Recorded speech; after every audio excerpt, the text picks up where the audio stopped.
इज़ीकियल का ग्रंथ अध्याय 23। मुझे प्रभु की वाणी यह कहते हुए सुनाई पड़ी, मानव पुत्र, दो स्त्रियां एक ही माता की दो पुत्रियां थीं।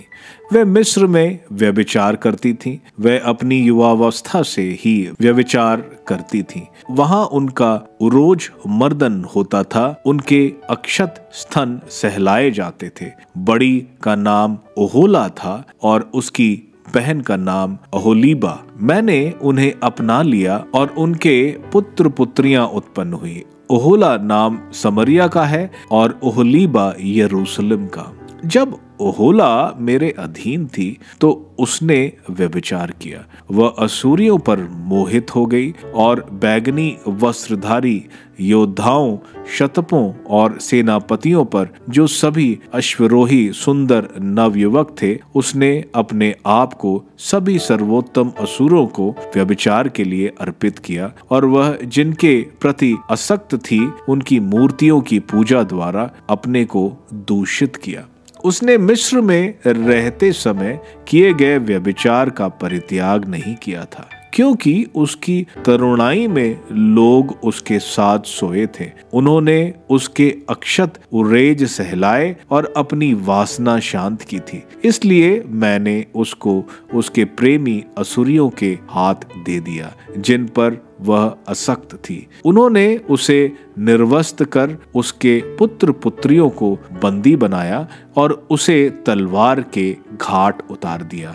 दंडित किए जाने के बाद वह स्त्रियां के बीच दुष्टांत बन गईं।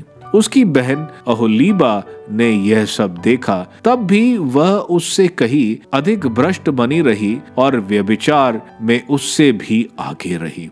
वह असुरियों पर मोहित हो गई। क्षत्रपों, सेनापतियों, अस्त्र शास्त्रों से सज्जित योद्धाओं, अश्वरोहियों पर, जो सभी मोहक नवयुवक थे। मैंने ये देखा कि वह शील भ्रष्ट हो गई। दोनों का आचरण एक जैसा था, किंतु वह व्यभिचार में और भी आगे बढ़ गई। जब उसने भित्ति पर अंकित लोगों को लाल रंग से बने हुए खलदेइयों के चित्र देखे, जो अपनी कमर में बंद कसे, अपने सिर पर साफे पहने, सबके सब सैनिक अधिकारियों जैसे थे, खलदेइयों में रहने वाले बाबुलवासियों के चित्र जैसे, तो वह उन पर मोहित हो गई। उसने खलदेइयों में उनके यहाँ दूत भेजे। बाबुलवासी उसके प्रेमी की सेज के समीप आ गए और उन्होंने अपनी वासना द्वारा उसे भ्रष्ट कर दिया। उनके द्वारा अपवित्र किए जाने पर घृणा के कारण वह उनसे विमुख हो गई। जब उसने खुले आम व्यभिचार किया और अपनी निर्जलता प्रकट की, तो घृणा के कारण मैं उससे उसी तरह विमुख हो गया जिस तरह मैं उसकी बहन से विमुख हुआ था।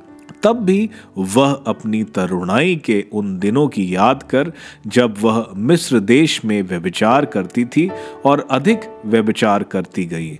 वह वहां अपने प्रेमियों पर मोहित हो गई, जिनके कामांग गधे जैसे थे और जिनका स्राव घोड़ों के सदृश था। इस तरह तुम अपनी उस तरुणाई के व्यभिचार के लिए लालायित हो गई, जब मिस्रवासी तुम्हारे स्तन सहलाते और तुम्हारा उरोज मर्दन करते थे। इसलिए ओहोलीबा, प्रभु ईश्वर यह कहता है, मैं तुम्हारे प्रेमियों को, जिनसे तुम विमुख हो गई हो, तुम्हारे विरुद्ध उकसाऊंगा और हर दिशा से उनको तुम पर आक्रमण करने लाऊंगा।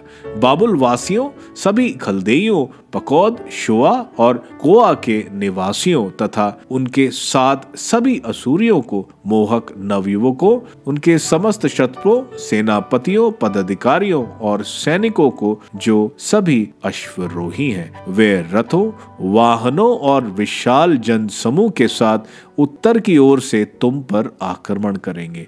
वे फरी, ढाल और शिरस्त्रण धारण कर तुमको हर ओर से घेर लेंगे।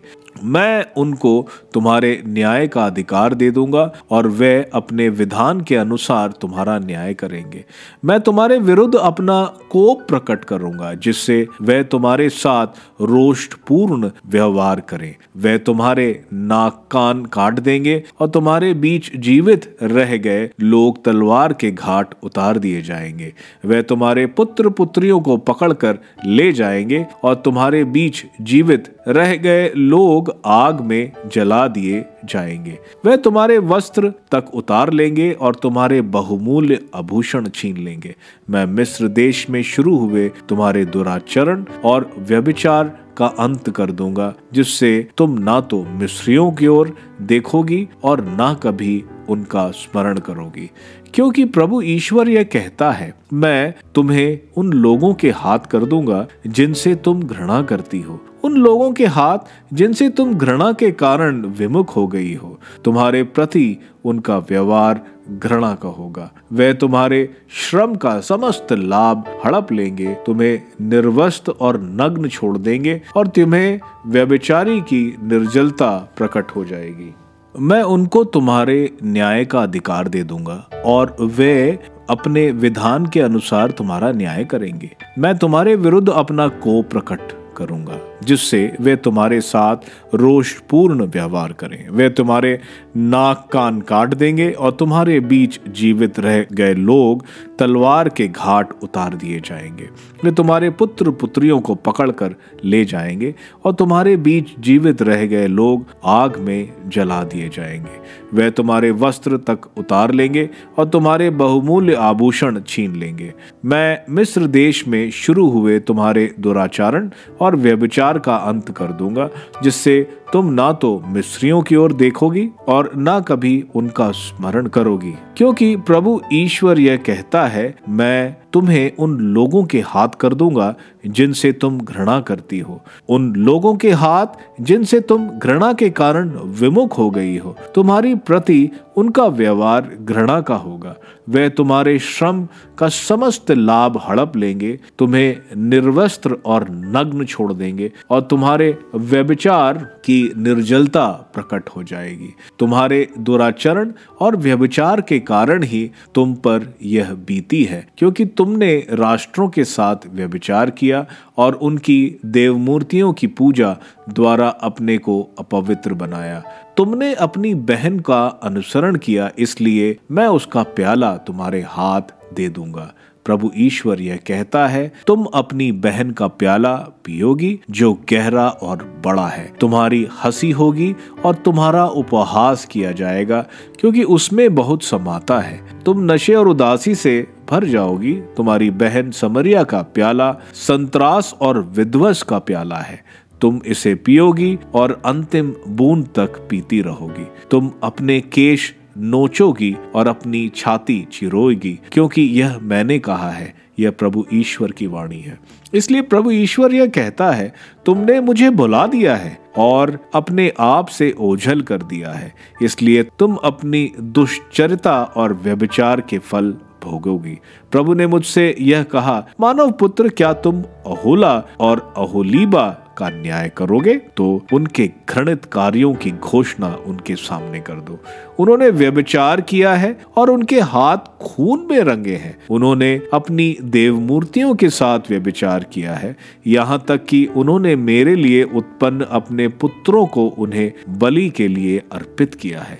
यही नहीं, उन्होंने मेरे विरुद्ध यह कार्य किया है, उन्होंने उसी दिन मेरा मंदिर अपवित्र किया है और मेरे विश्राम दिवस अपवित्र किए हैं। उन्होंने जिस दिन अपनी देवमूर्तियों पर चढ़ने के लिए अपनी संतानों का वध किया था, उसी दिन उन्होंने मेरे मंदिर को अपवित्र करने के लिए उसमें प्रवेश किया था। उन्होंने यह कार्य मेरे घर में किया। उन्होंने दूर दूर के लोगों को बुलाया, यहाँ तक कि उनके यहाँ दूत भेज और वे आ गए। तुमने उनके लिए स्नान का अपनी आंखों के काजल लगाए और आभूषण सजाए। तुम एक सुसज्जित आसन पर बैठ गई, उसके सामने एक मेज रखी थी जिस पर तुमने मेरा लोबान और मेरा तेल रख दिया था। उसके चारों और बेफिक्र लोगों का कोलाहल सुनाई दे रहा था और सामान्य लोगों के साथ उजाड़खंड से पियक्कड़ भी आए थे। उन्होंने इन स्त्रियों की कलाइयों में कंगन और इनके माथे पर सुंदर मुकुट पहनाए थे। इस पर मैं ये बोला, क्या जब लोग उसके साथ सत्संग करते हैं तो वे व्यभिचार नहीं करते? वे उसके यहाँ उसी प्रकार गए जिस प्रकार लोग वेश्या के यहाँ जाते हैं। ठीक उसी प्रकार वे अहोला और ओहोलीबा के यहाँ व्यभिचार के लिए गए थे। किंतु धर्मी लोग उनका न्याय करेंगे, जैसे व्यभिचारिणियों और रक्त बहाने वाले लोगों का विचार करते हैं, क्योंकि वह व्यभिचारिणी है और उनके हाथ खून से रंगे हैं। प्रभु ईश्वर यह कहता है, उनके विरुद्ध जनसमूह को एकत्रित करो और उनको आतंक और लूट का शिकार बनने दो। वह जनसमूह उन्हें पत्थरों से मारेगा और तलवार से टुकड़े टुकड़े कर देगा। वह उनके पुत्र पुत्रियों का वध करेगा और उनके घर जला डालेगा। इस प्रकार मैं इस देश के व्यभिचार को मिटा दूंगा, जिससे सभी स्त्रियां सचेत हो जाएं और तुम्हारी तरह दुराचरण ना करें। तुम्हें अपने दुराचरण का प्रतिफल मिलेगा और अपनी पाप पूर्ण मूर्ति पूजा का दंड भोगना होगा। तब तुम यह जान जाओगे कि मैं ही प्रभु ईश्वर हूँ।